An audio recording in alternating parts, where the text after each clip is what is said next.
They've already got away with these things, so they can do it anywhere in the world.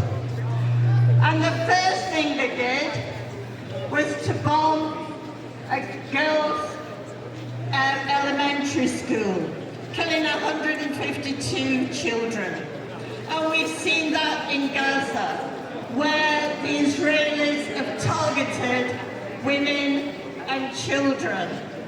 And tomorrow is International Women's Day.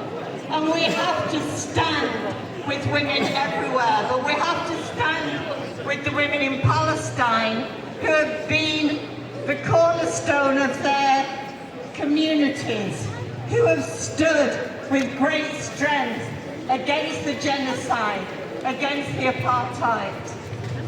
And we need to always stand with the women around the world who fight against injustice, fight for equality.